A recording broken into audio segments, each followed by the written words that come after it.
안녕하세요. 안녕하세요. 목사님. 네, 잘 지내셨습니까? 네, 잘 지냈습니다. 네, 요즘은 어떻게 바쁘게 보내시나요? 연말인데요. 교회 직원들도 다시 선정해야 되고요.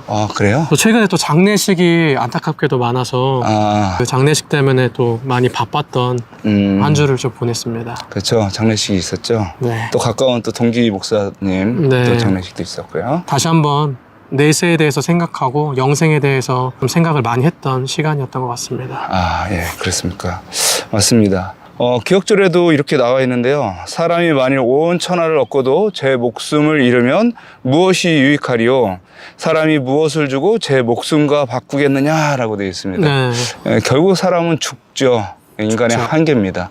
종교를 갖는 가장 근본적인 이유는 죽음의 문제를 해결하는 것인데 오늘 권세자들을 향한 선교입니다. 아무리 돈이 많고 권력이 강해도 언젠가는 죽기 때문에 이 문제에 대한 필요는 그 누구에게나 있다라고 하는 것입니다. 네, 맞습니다. 안식일서지에 보시면 하나님은 모든 사람을 구원하신다 라는 그런 얘기가 나오고요. 거기에는 부자나 권세자들도 포함된다. 부자나 권세자들은 항상 서민들의 부러움의 대상이죠. 그렇죠. 그래서 우리는 저 사람처럼 되고 싶다라는 것이 인생의 꿈처럼 그렇게 살아가는 사람들이 많이 있습니다. 네. 그러나 그럼에도 불구하고 그들도 여전히 하나님의 사랑이 필요하고 하나님의 구원이 필요한 자임을 오늘 교과를 통해서 살펴보는 것입니다. 결론 말씀을 잠깐 읽어주세요. 예수님은 모두를 위해 돌아가셨으며 부자와 권세자들에게도 구원이 필요하다. 인간의 본성은 같다. 부와 권력보다 더욱 고귀한 것은 그리스도 안에 있는 구원의 소망이다. 하나님은 사람을 능히 낮추시고 마음의 감동을 주실 수 있다. 변화가 필요한 것을 아시는 주님께서는 그들을 한 걸음씩 인도하시며 우리가 지혜와 노력을 다해 그들을 위해서도 일하기를 원하신다. 예, 맞습니다. 사실 부자와 권세자들을 향한 우리의 선교 방향이나 계획 같은 것이 사실 교회마다 있지는 않습니다. 그렇죠. 만나기도 어렵고 복음을 전하는 것이 쉽지 않은 그런 대상들인데요. 오늘 말씀을 살펴보면서 그런 사람들을 향한 기도의 문을 열었으면 좋겠습니다. 네. 그러니까 평소에 교회에서 하는 선교 전략이랑 어쩌면 좀 멀리 떨어져 있다는 생각이 들어요. 왜냐하면 이제 주변인들의 필요를 우리가 채워주고 그들을 먼저 돕고 그 다음에 오라고 하는 게 우리가 익숙하잖아요. 근데 부자와 권세자들은 그런 게 없을 것 같다라는 생각이 들기 때문에 물론 교과의 말씀은 아니라고 하지만 좀 멀리 떨어져 있는 것 같다 그렇게 느끼는 게 아닐까 하는 생각이 듭니다. 부자들은 교회가 뭔가를 채워줄 수 있는 부분이 없는 것 같아서 그런 것 같은데요. 부자들도 분명히 필요한 것들이 있을 것입니다. 영적인 필요요. 일요일서지에 보시면 느부갓네살 이야기가 나옵니다. 하나님께서 이 느부갓네살을 다니엘을 통해서 계속해서 하나님의 살아계심을 알게 하고 그를 낮추시면서 하나님의 구원을 이렇게 바라볼 수 있도록 인도하여 주셨었는데요. 권세자들을 어떻게 전도할 수 있느냐, 그 전도 방법에 대해서 하나님은 느부갓네살을 통해서 우리에게 보여줍니다. 권세자들을 어떻게 전도할 수 있을까요? 글쎄요, 먼저 그들의 필요를 좀 알아야 될 텐데. 필요가 있을까요? 그러니까 이런 외적인 필요는 아닐 것 같아요. 내면의 어떠한 외로움 혹은 공허함, 그 다음에 뭐 높은 곳에 있다가도 높은 곳에서 아래로 내려올 때의 그런 허무함, 그런 것을 위주로 필요를 채워주고 다가가야 되지 않을까, 뭐 그런 생각이 좀 듭니다. 그런 것도 필요하겠네요. 그런데 이 권세자들을 향한 하나님의 전도 방법은 낮추심입니다. 낮추심. 그들의 교만한 마음을 낮추시고 해 아래 그들보다 더 높은 권세자가 있고 이 세상을 지배하는 분이 있다는 사실을 깨닫게 하는 것입니다. 근데 하나님께서 사람들을 사용하시는 방법을 보게 되면 늘 먼저 낮추신 다음에 사용한다는 생각이 좀 드는 것 같아요. 맞아요. 그런 방면에서도 그렇고 모세를 부르실 때도 사실 뭐 왕자일 때도 부르실 수 있으셨잖아요. 근데 그때 불렀다면 모세가 자기가 잘난 줄 알고 그 힘들고 어려운 동족들에 대해서 온전히 다 이해하지는 못했겠죠.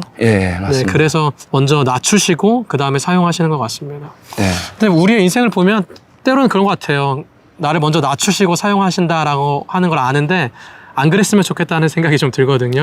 낮추시지 말고 계속 높여서 사용하시면 어떨까 그런 생각도 해봅니다.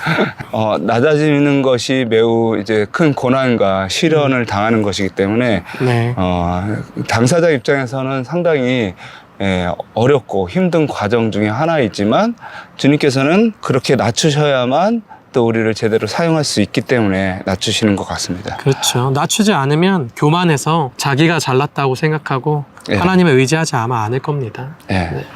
이 느부갓네살 왕도 그랬습니다. 다니엘서 4장 37절에 보시면 그러므로 지금 나 느부갓네살이 하늘의 왕을 찬양하며 친송하며 존경하노니 그의 일이 다 진실하고 그의 행하심이 의로우시며 무릇 교만하게 행하는 자를 그가 등이 낮추심이라 라고 이렇게 되어 있습니다. 네. 사실 느부갓네살 왕이 이렇게 낮아졌던 이유는 바로 그가 왕자리에 있을 때 나라가 부강해지니까 교만했었습니다. 그렇죠. 그리고 이렇게 부강한 나라를 자기가 만들었다라고 생각했습니다. 네. 대부분 그렇게 생각하죠. 그렇죠. 예. 잘 되면 내 탓이라고 생각하죠. 예. 사실 그런데 하나님께서 그를 높이셨습니다. 성경엔 그것을 이야기하고 있죠. 네. 느부갓네살에게 그것을 깨닫게 하기 위해서 느부갓네살을 짐승처럼 7년을 살게 하였습니다. 네. 소처럼 풀을 먹고 들짐승과 함께 살도록 하신 후에 그가 마음이 낮아진 후에 하늘을 바라볼 수 있도록 하시고 그리고 다시 왕의 자리를 주셨습니다. 네. 그렇죠? 성경에는 이 교만한 자를 낮추시는 하나님의 섭리들이 많이 있습니다. 네. 먼저 히스기야 왕도 있었는데요. 네. 그가 마음이 교만하였을 때 하나님께서 그를 낮추시기 위하여 예루살렘과 유다의 이방 민족을 보내시겠다라고 이야기했습니다. 네. 그때 그가 그의 교만함을 뉘우치고 하나님께 회개했을 때 네. 하나님께서 히스기야 왕 때는 네. 그 재앙이 일어나지 않을 것이라고 이야기해 주었죠. 네. 예. 결국 뭐 교만 때문에 이스라엘이 멸망하게 된 거잖아요. 결국은 그렇게 된 것입니다. 네. 예. 그래서 낮아짐은 축복입니다. 네. 예. 고난과 시험이 우리를 괴롭게 할지라도 마음이 낮아서서 하늘을 다시 바라본다면 그리고 영적인 눈을 뜨고 하늘의 축복을 깨닫는다면 그것이 구원이고 축복인 것이죠. 네. 예. 우리 영감의 교훈에는 그 내용을 자세히 설명하고 있습니다. 한때 교만하던 궁주는 겸손한 하나님의 자녀가 되었고 압제적이어 거만하던 통치자가 현명하고 자비심 많은 왕이 되었다. 하늘의 하나님을 멸시하고 모독하였던 그가 이제 지극히 높으신 이의 권세를 인정하였고 여호와께 대한 경외심과 그의 신하들의 행복을 증진시키고자 열렬히 노력하였다. 만왕의 왕이요 만주에 주신 하나님의 견책하에 느부갓네살은 마침내 모든 통치자들이 배울 필요가 있는 공과 곧 참된 위대함은 참된 인자함에 있다는 공과를 배웠다. 예, 그렇죠. 월요일 소지입니다. 나아만입니다. 나아만. 네, 나아만도 상당히 권세자였죠. 그렇죠. 예, 이방 민족의 장군이었기 때문에 그 나아만의 이야기는 너무너무 잘 아실 것입니다. 그가 문둥병에 걸려서 엘리사 선지자를 찾아갔고 네. 엘리사 선지자가 요단강에서 7번 몸을 씻으라 했을 때 그가 겸손하게 그것을 씻었을 때 네. 순종했을 때 다 낫게 되었습니다.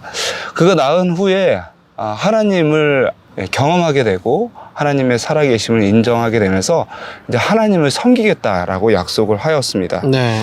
그래서 이제 집에 돌아가려고 했는데 네.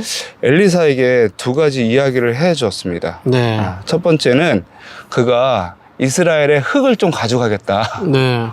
이 흙을 가져가려고 하는 것은 출애굽기에 보면 네. 흙을 가지고 제단을 쌌어요. 예. 그래서 아마 그걸 제단을 쌀라고 가져갔나라고 이렇게 생각하는 사람도 있습니다. 네. 두 번째는 그 흙을 적당한 곳에 뿌려서 이 흙은 이스라엘 나라를 다스리는 신의 땅이다. 그 땅에 뿌린 것을 성역화하려고 하는 것이죠. 일종의 그냥 미신이네요, 그렇죠? 예, 미신처럼.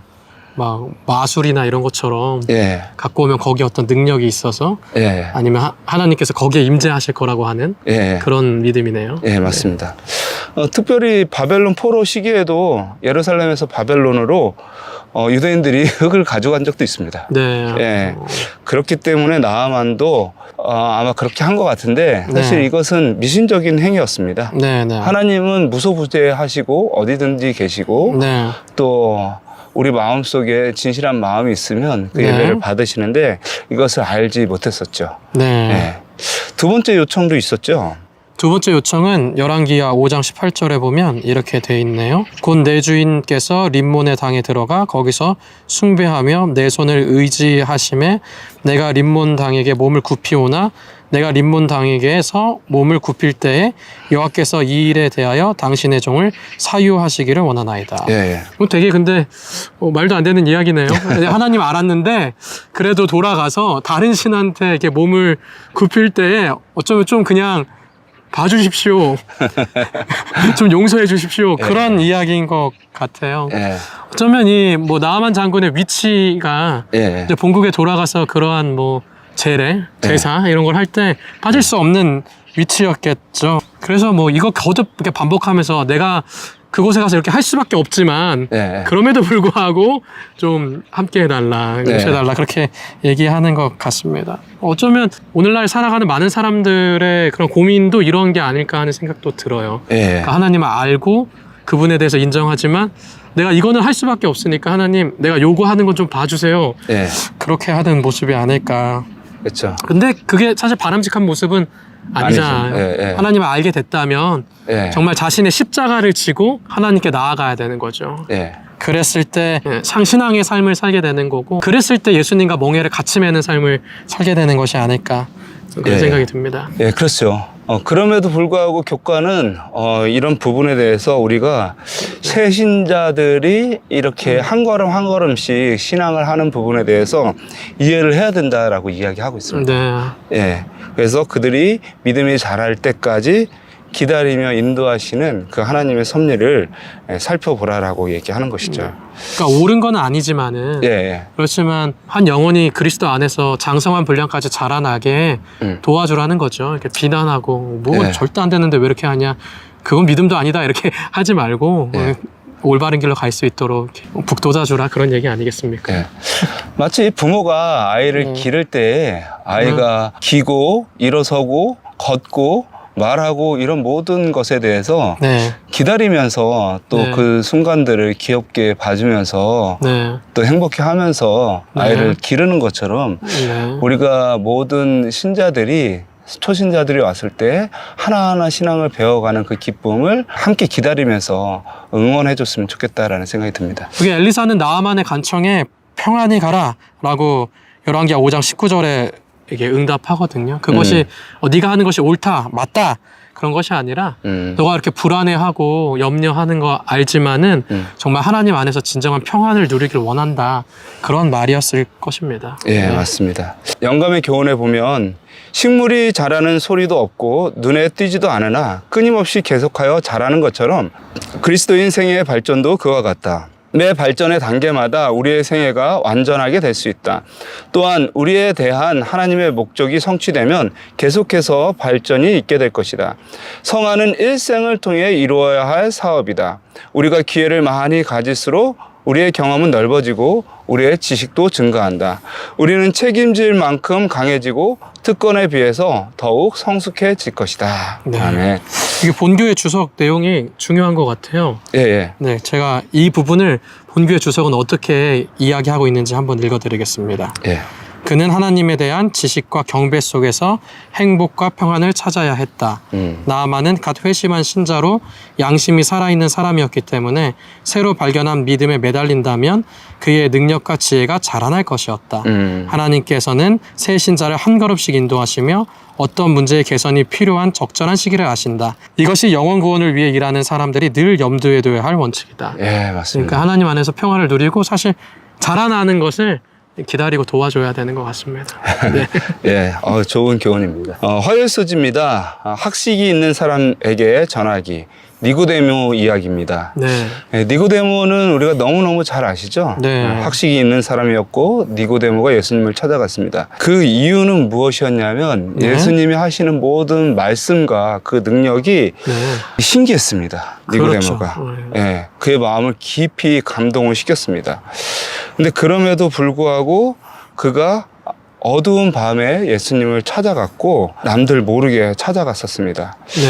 근데 그의 마음속에는 진리에 대한 갈망이 있었는데 항상 그가 중요시하게 생각하는 것은 사람들이 보는 모양새였습니다. 맞습니다. 사람들이 자기를 어떻게 볼까?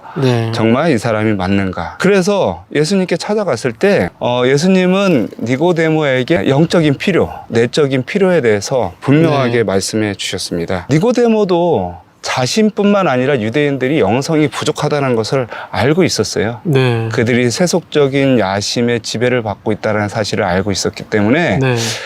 아, 이거 뭔가 변화가 필요하다. 네. 메시아가 필요하다라는 생각을 가지고 있었습니다. 네. 그때 예수님께서 그의 마음을 아시고 네. 그에게 다가오셨죠. 네. 그러니까 많은 사람들이 다 그런 것 같아요. 어떤 자신이 갖고 있는 그런 위치나 네. 평판 이런 것들을 내려놓기를 참 어려워하잖아요. 그것을 네. 그냥 유지한 채 어떻게 하면 그냥 신앙생활 할 수 없을까? 네. 또 어떻게 하면 진리를 찾을 수 없을까? 그런 생각을 갖습니다. 니고데모처럼. 네. 근데 예수님께서 이미 니고데모의 마음을 아시고 그거에 대한 필요에 대한 해답을 주시죠. 네. 그리고 예수님을 만나고 깨닫게 됐죠. 어떻게 생각하세요? 그 신앙생활에 있어서 겉모양이 더 중요할까요? 아니면 내면이 중요할까요? 근데 뭐 정답은 정해져 있잖아요. 하나님께서는 중심을 보시잖아요. 하나님께서 원하시는 것은 제사가 아니라 순종이고 사랑이라고 네. 성경은 말하잖아요. 그러니까 내면이 중요하죠. 그런데 내면이 변화되면 결국에 그 변화된 내면은 외면으로 흘러나오게 돼 있습니다.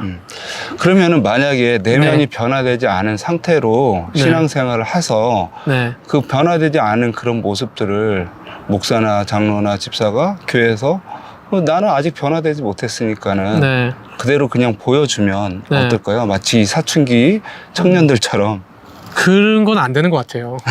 바울도 그랬잖아요. 그러니까 재물을 바쳐진 고기에 대한 논쟁을 했을 때 진정한 그리스도인의 삶이 무엇인가를 좀 이야기해 준 것 같아요. 먹는 것도 사실 별거 아니고 안 먹는 것도 별거 아닌데 바울은 자신을 인하여 한 명이라도 실족하게 된다면 앞으로 다시는 고기를 먹지 않겠다라고 이야기하거든요. 그러니까 그것이 정말 다른 사람들을 구원으로 이끌고 싶어하는 그리스도인의 모습이 아닐까. 그러니까 목사, 장로, 집사 다 그런 생각으로 살아야 되지 않을까. 그것을 위선이라고 생각하지는 않습니다. 아, 네. 그 제가 어떤 목사님한테 그런 얘기를 들은 적이 있어요.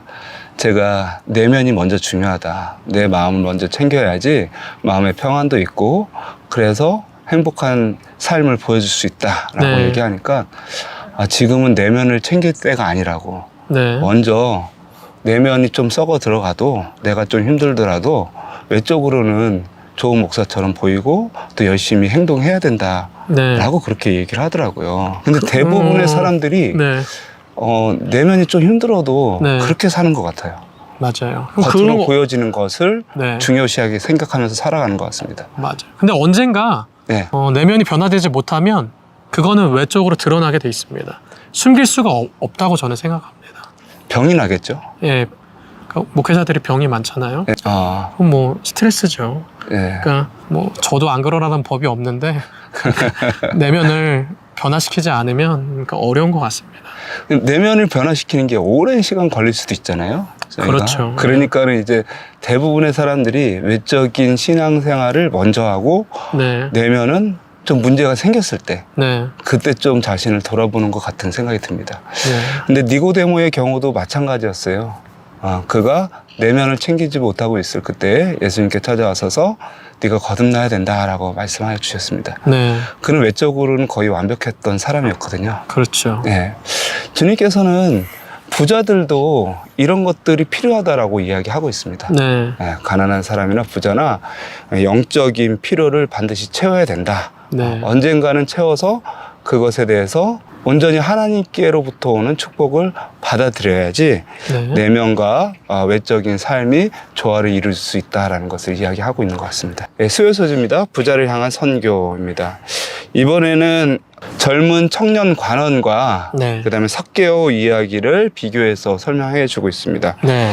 젊은 청년 관원 이야기를 너무 잘 아시죠? 그렇죠. 예, 주님께 찾아와서 영생하려면 어떻게 해야 됩니까? 라고 했더니 계명을 지키라 라고 말씀하여 주셨고, 그리고 제가 계명을 다 지켰나이다 라고 했더니 네. 네 재산을 다 팔아서 이웃에게 나눠주라 그랬더니 네. 그 근심하여 네. 재물이 많음으로 근심하여 떠나가게 되었습니다. 네. 예수님께서는 부자에게 무엇을 가르쳐 주려고 모든 재물을 다 팔으라고 했을까요? 돈으로도 살 수 없는 가치를 알려주고 싶었지 않았을까요? 그렇죠. 그의 마음속에 그 이기심이 네. 하나님을 거부하게 되고 영생을 거부하게 될 수 있다는 사실을 알려주기 위해서 네. 아무리 많은 부가 있더라도 구원은 누구에게나 다 필요하다는 것을 알려주기 위해서 그렇게 했던 것 같습니다. 그래서 요한복음 11장 25절에 나는 부활이요 생명이니 나를 믿는 자는 죽어도 살겠고 무릇 살아서 나를 믿는 자는 영원히 죽지 아니하리니. 네. 관원이 예수님을 찾아와서 어떻게 영생을 얻을 수 있겠습니까? 라고 이렇게 물어봤을 때 네. 사실 정답은 그분 안에 있었죠. 네. 예수님 자체였죠. 그렇죠. 예, 그분을 믿고 따르는 것이 네. 영생이었죠. 맞아요. 그것을 깨닫지 못했던 것은 그의 마음의 욕심 때문에 그랬습니다. 네. 예, 결국 뭐 하나님보다 돈을 더 사랑했기 때문이죠. 예, 삭개오는 정반대의 모습을 보여주는 것 같아요. 예수님을 보고자 하여 뽕나무 위에 올라갔을 때 예, 예수님께서 사실은 그를 찾아오신 거죠. 예, 그리고 내려오라고 내가 너희 집으로 가겠다, 유하겠다라고 말했을 때 예, 삭개오는 결심을 하는 거죠. 예, 자기가 정말 이제 새로운 삶을 사겠다. 예, 나의 소유의 절반을 팔아서 가난한 사람들에게 주고 혹시 잘못한 일이 있으면 토색한 일이 있으면 4배로 갚겠다 이렇게 얘기를 하죠.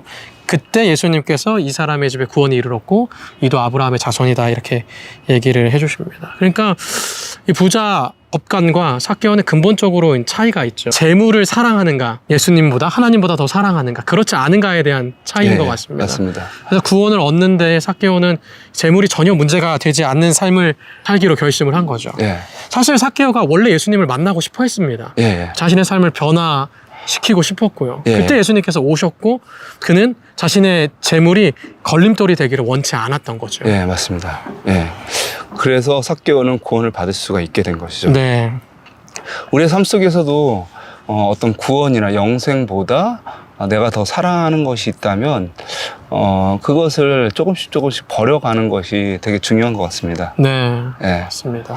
그래서 예수님께서 너희가 내 제자가 되려면 네. 재물뿐만 아니라 가족, 네. 뭐 자녀, 뭐 이렇게까지 다 버려야 된다라고 네. 그렇게 이야기하였는데 버리는 것 자체가 진짜 버리는 것이 아니라 그렇게 마음속에 포기하게 되면 하나님께서 그 모든 것을 채워준다라는 의미였죠. 네. 예. 사실 재물을 다 버렸어도 네. 하나님께서 충분히 채워졌을 것입니다. 네, 그럼요. 예, 네. 맞습니다. 구약의 믿음의 선조들 보면 사실 다 부자입니다. 예, 아브라함, 이삭, 야곱 다 부자예요. 예, 근데 뭐 재물이 그들의 믿음을 막는 장애물이 되지 못했죠. 예, 맞습니다. 네. 그런 얘기를 하고 있는 것 같습니다. 예. 목요일 소지입니다. 권세자를 향한 선교. 예수님은 많은 권세자들로부터 칭찬과 존경도 받았지만 멸시도 받았습니다. 그렇죠. 그러나 그 부자와 권세자들이 멀리서 지켜보고 예수님을 응원하고 또한 지지는 했지만 네. 예수님을 따라오지는 않았습니다. 공개적으로. 네. 예. 그리고 예수님이 진정 하나님의 아들이라는 사실이 드러나기까지 기다렸었습니다. 네. 니고데모와 아리마대 요셉, 네. 그들이 바로 그런 사람들이었죠. 네. 네. 특별히 이 아리마대 요셉은 예수님이 돌아가시고 나서 적극적으로 예수님의 장례를 치러주고 네. 그 이후로 교회를 매우 크게 지지했던 사람이었습니다. 네. 근데 사실 그 전에도 이 아리마대 요셉은 계속해서 공회 의원으로 예수님을 지지해주고 응원해줄 뿐만 아니라 유대인들이 예수님을 방해하려는 것을 막았었습니다. 네, 맞습니다. 예, 남모르게 막았어요. 일부러 제자가 되지 않고 그 권력의 중심 안에서 예수님을 도와주고 있었죠. 네. 네. 근데 뭐 어쩌면 제자들의 입장이나 예. 예수님을 적극적으로 따른 사람의 입장에서는 만족스럽지 않을 수도 있어요. 예, 예. 뭐 드러나지도 않고 뭐 믿는 것 같지도 않고 그렇게 보일 수도 있는데 예. 결국 이 부자들이 결국에는 예수님을 따르고 예. 그렇죠? 돌아가신 이후에 그리고 결국에는 그들이 예수님을 믿었던 어떠한 모습들을 보여주게 되잖아요. 예. 생각지 못했던 곳에서 예언을 성취하는 그런 모습을 보는 것이죠. 그러니까 오늘날에도 부자들이 그러한 역할을 할 수 있다라고 생각이 듭니다. 예. 어쩌면 우리보다 열성이 부족한 것처럼 보일지 모르고 예. 때로는 우리의 성에 안 찰지 모르지만은 예. 이 과거의 아리마대 요셉이나 네. 정말 니고데모가 했던 일들을 네. 부자들을 통해서 하나님께서 이루실 수도 있습니다. 예, 그런 것 같습니다. 네. 그래서 이들도 여전히 이 사업에 동참하라고 우리가 초청하고 또 이들을 위해서 선교하는 것 예. 역시 중요한 일이겠죠. 예. 사실 정치인들 가끔씩 이제 교회를 온다라고 하고 자기는 안식교회가 좋다고 하고 네. 이런 표현들을 가끔씩 하기도 합니다. 네. 그리고 큰 부자들이 안식일에 매주 안식일에 참석은 못하더라도 뭐 11금을 낸다든지 아니면 1년에 한두 번씩 참석해서 나는 이 교회 교인이라고 네. 이야기를 하는 경우도 있습니다. 네, 네, 있죠. 그랬을 때 저는 이 교과를 배우기 전에는 안식일을 지켜야지 왜 안 지키나 네. 이런 생각을 하고 있었는데 사실은 하나님께서 그들을 인도하고 있다는 것을 오늘 이 말씀을 통해서 좀 배우고 있는 것 같습니다. 네. 네. 때가 되면 드러날 수도 있습니다. 네. 네. 아마 드러날 것입니다. 네. 그렇죠. 예수님이 가장 필요할 때 그 장례식을 아리마다 요셉이 완전히 치러졌던 것처럼 그렇게 사용할 것 같습니다. 네. 네, 그렇습니다. 함께해요, 시작해요가 있는데요. 신자는 아니지만 때때로 접촉할 수 있는 권세 있는 사람을 매일의 기도 목록에서 추가하고 그를 위해서 기도하십시오. 어렵네요. 네. 저는 권세 있는 사람을 모르는 것 같은데요. 그 사람들은 우리를 모를지라도 네. 우리는 그 사람들을 아는 사람들이 많이 있습니다. 네. 윤석열 대통령 같은 분들도 그렇죠. 사실 그렇고요. 우리가 이제 유명한 권세 있는 사람들이나 영향력 있는 사람들, 인플루언서들 이들을 위해서 잘 먹고 잘 사네 이렇게 하는 것이 아니라 그들이 올바른 방향으로 좋은 영향력을 끼칠 수 있도록 계속 기도하는 것도 필요한 것 같습니다. 시작해요. 한 번도 만난 적이 없더라도 권세를 가진 사람에게 편지나 이메일을 보내고 그 사람을 위해 기도하고 있다고 말하십시오. 네. 야. 이거는 용기가 필요하겠네요. 요즘은 네. 인스타 같은 것들을 이제 유명인들은 다 하니까 네, 네. 예, 우리가 응원한다고 하고 기도한다고 하면 때때로 하나님께서 그 안에서 역사해 주시지 않을까 이런 생각도 듭니다. 네. 전화번호를 딴다거나 그들을 만나러 가지 않아도 충분히 네. 할 수는 있을 거라고 생각이 듭니다. 네. 예. 금요소지입니다. 더 깊은 연구를 위해 소외된 가난한 사람들에 대한 우리의 의무에 관하여 많이 논의되고 있다. 그렇다면 소외된 부자들에게도 어느 정도의 주의를 기울여야 하지 않을 것인가. 많은 사람들은 부유층의 사람들을 희망이 없는 곳으로 본다. 제가 이게 되게 반성을 합니다. 네. 이 말씀을 보고 저는 가망이 없다. 그들에게 복음을 전할 수 그렇죠. 없다라고 생각을 하고 있었습니다.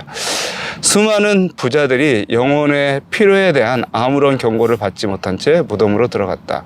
외관상으로 무관심한 것처럼 보이더라도 부자들 중에 많은 사람들이 영혼에 대한 부담을 느끼고 있다. 네. 예, 좋은 말씀이네요.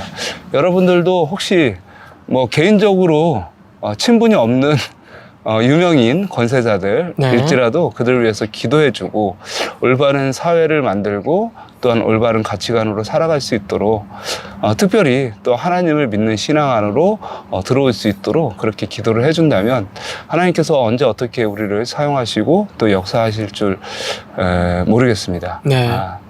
이런 믿음을 가지고 우리 함께 기도하였으면 좋겠습니다. 묵상하심으로 교과를 마치겠습니다.